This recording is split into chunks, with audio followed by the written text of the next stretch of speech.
I'm happy to speak about the Jewish Agency and how it is focused on the Jewish future.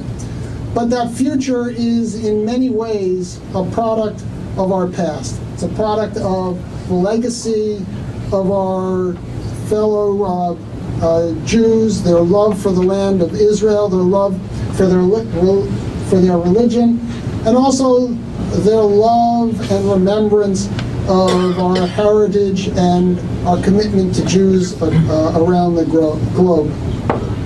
So that's what's brought us here together, not only today, but throughout generations. We need to remember our past in order to preserve our future. And we have to embrace the responsibility of assisting Holocaust survivors in their waning years and to ensure the legacy that the lives they led will never be forgotten. I'm sure that Misha and Bobby already gave presentation. I only want to add 2 points. First difference is internet. Just now we are in the middle of the great historical events in the East, and we all know what an important role is played by internet in this. I, as the one who was actively involved in the Soviet Jewish struggle, can be very envious about thinking what efforts we were making to bring our information of Jewish activists to Jewish organizations, risking our freedom and their freedom. And then what effort they were making to make this information known to the Jews of the Soviet Union through broadcasting which were jammed by KGB. And it all was taking months and months and months, things which take now 1 second with one email, and millions are informed. This is a very powerful weapon which also has to be used to build all this process of restitution from bottom up.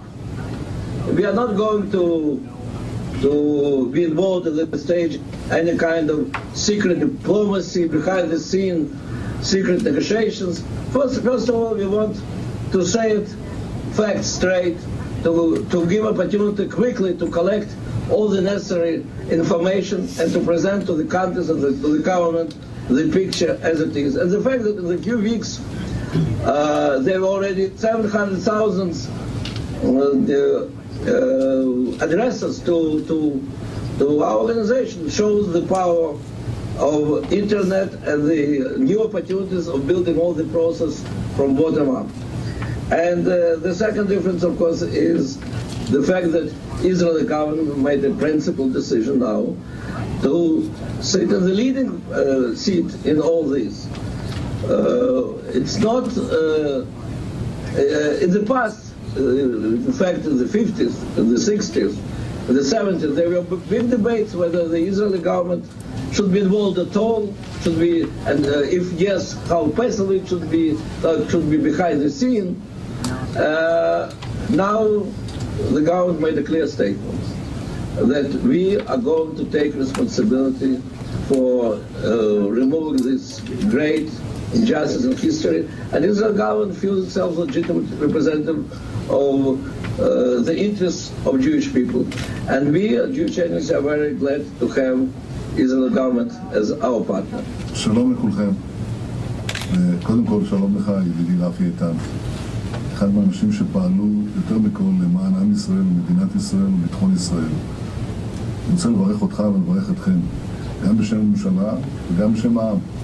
אנחנו מקדמים בברכה, ואני גם מביע את תמיכתי במיזם לב, שהוא פרויקט פיצויים עבור נכסים מתקופת השואה.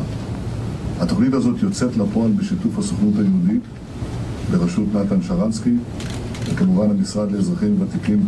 התוכנית היא יוזמה מבורכת וחשובה, שמבטיחה שסוף סוף נשיג את הצדק, אותו צדק שנשלב זמן רב מדי מקורבנות השואה ויורשיהם. התוכנית מציבה בפני העולם הזדמנות ליישם את האחריות האנושית כלפי אלה שסרבו ייסורי תופת בתקופת השואה. המניעה של הזכות שלהם על רכושם, כמוה כמניעת העקרונות הבסיסיים ביותר של צדק. וכיהודים, וכעם שסבל את הסבל הזה, אסור לנו לאפשר אי צדק כזה.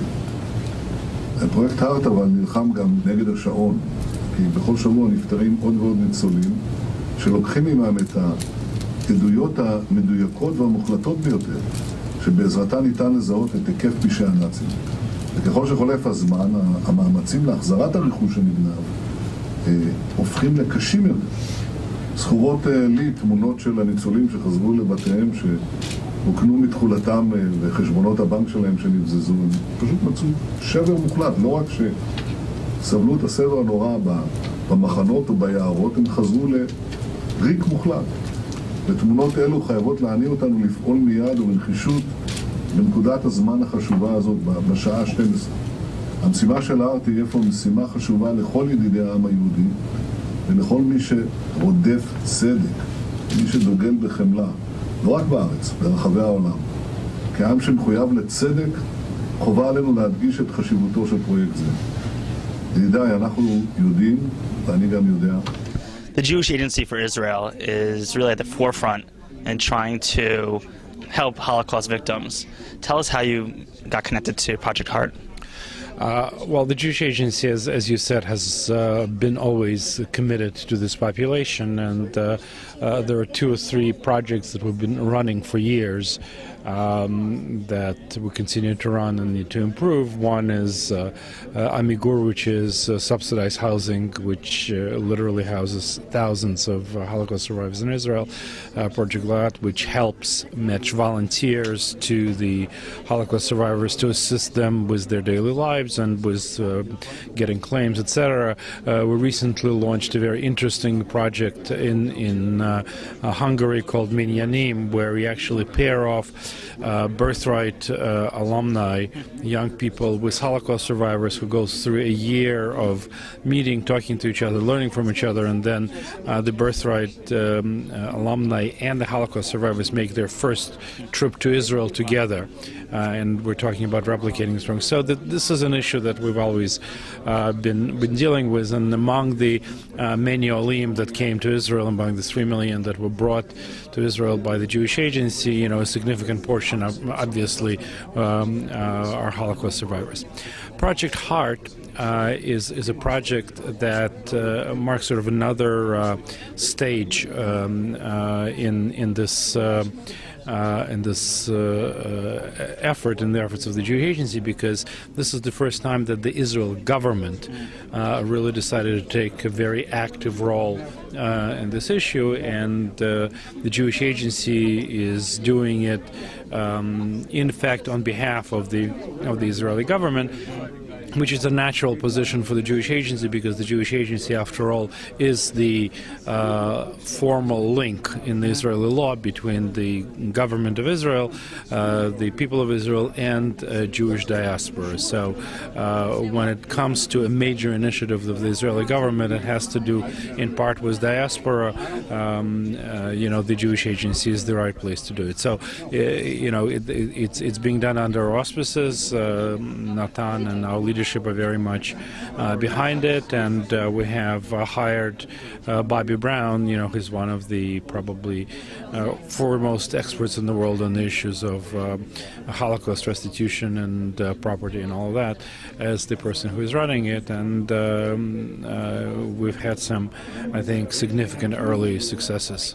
And this seems like, you know, at least the way that I see it, is this is like one of the organizations that will really take the fight and say, like, listen, you had assets, you had different types of valuables that were taken from you. Now we're coming after you in a way. We're saying, you know, the Claims Conference has done a great job in doing what they've done for Holocaust survivors, but this is like the next level. I think that the real issue here is the Israel government's involvement, and the Israel government deciding to take a step and invest money and you know, taking a different level of responsibility than perhaps was there before. You know, the Jewish Agency is a natural partner because of our role as the link between the government and the Jews worldwide.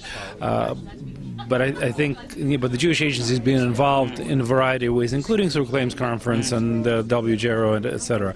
I think the real key here is the Israel government and its role and its involvement. I mean, of course, when you have another like a government involved, it takes the seriousness to the next level. And even now in Israel, there are issues with Holocaust survivors in Israel living below the poverty line. How has that affected, I guess, the partnership at all, or do you see that improving over the years from these types of initiatives? As I mentioned in my remarks at the press conference, I think that the fact that there are so many Holocaust survivors who are not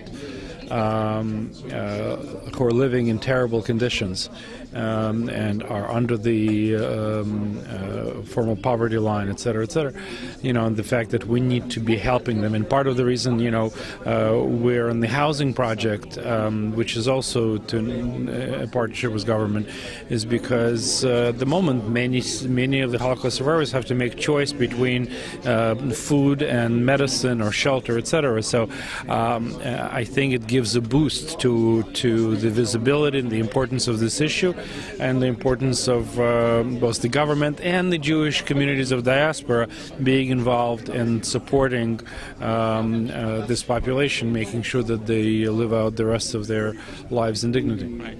And partnership is important. And is this the first time that there's an initiative to bring them all together? You mean like the claims conference had like their initiatives, like the Heart Foundation has their mission. Is this one of the first? Well, what is critical to this is as I said, is the involvement of the Israeli government, and I think that's a new thing. And the other is the focus on Eastern Europe, places where there's not been as much. Because in years past, it was no negotiating with some of these regimes. You're one of the few people that actually got documents from Romania, and you have them in your hands right here. I just want to show our audience that this wasn't easy to come by. It was something that you had to bribe people in Romania. And it just happened after Ceausescu fell, so I felt that there was the appropriate time to see if I can retrieve, because I did not have I don't have any memories from I have memories on my body, but nothing that will remind me a picture of anything of worth that I can put my finger and say, this is mine from my family. So when you feel that you have nothing, no background, and yet you have such terrible memories, you say to yourself, something, like this is so valuable, maybe I'll find something from my family. And therefore, when I saw it, I felt very relieved. It's very interesting that you said in your speech that these documents might not even be there anymore. That's exactly it. And it's very interesting to see that people can destroy these documents, even now. Yeah. What are you hoping for with Project Heart? Well, what I'm hoping is that I speak not only for myself, that I have some papers, which to me mean everything, but I'm talking as survivor for many survivors who don't have any papers, like I didn't have before I got these papers. So we are practically in the same boat. Just because I have a little paper, to me, that is more than a piece of jewelry. It's evidence. It's evidence that your parents legitimizes my being, my family's. So what's your process now? Like, what are you doing? Well, I am really looking forward, if I can be of any help to the Heart project, in any shape or form. I am savvy with computers, and I would like to help them out in any shape or form that I can. As you can see, Project Heart is an important initiative to help Holocaust victims and their heirs in reclaiming some of their financial assets. This is Aaron Herman, and thanks for watching.